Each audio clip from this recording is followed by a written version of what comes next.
আজকে সকাল সকাল উঠেই বেরিয়ে গেছি কোথায় জানো, চা আর ব্রেকফাস্ট করতে। কারণ কলকাতা থেকে আসার পর ঘর সেরমভাবে পরিষ্কারই করা হয়নি, টাইমই পাইনি। তাই আজকে সারাদিনে পুরো ঘর ডিপ ক্লিন করবো ভেবেছি। তাই সামনেই বেরিয়ে ব্রেকফাস্ট আর চাটা খেয়ে এলাম। আর ঘরে এসে পেট ভর্তি করে জল খেয়ে লেগে গেছি কাজে। ফার্স্টে বিছানার চাদর, বালিশের ওয়ার এগুলো খুলে নিলাম। দেন পাখাটার ঝুলগুলোও পরিষ্কার করলাম। তারপর বেডটাও ঝেড়ে নিলাম। তারপর আমার যে ছোট্ট লিভিং রুম এরিয়াটা আছে সেটারও পাখা পরিষ্কার করে জানলাগুলোও আজকে পরিষ্কার করে মুছলাম। দেন সব কিছু ওয়াশিং মেশিনে ধুতে দিলাম। বুঝতেই তো পারছো, একা থাকি তাই সবটা নিজের হাতেই করতে হয়। তারপর বাইরের ঘরের ড্রেসিং টেবিলও ভালো করে পরিষ্কার করলাম। সত্যি বলতে এত ধুলো যে কোথা থেকে আসে আমার জানা নেই। যতই পরিষ্কার করি পরের দিন সকালে উঠে দেখি ঠিক আবার ধুলো পড়ে গেছে।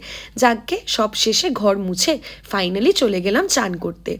কি করে যে এত সময় পরিষ্কার করতে চলে যায় কি আর বলবো। দেন আজকে একটু নেল পলিশও পরে নিলাম। আর সত্যি বলতে ঘর গোছানোর পর এত ভালো একটা পজিটিভ ফিলিং আসে, তোমরা নিশ্চয়ই এটা আমার সাথে রিলেট করতে পারবে।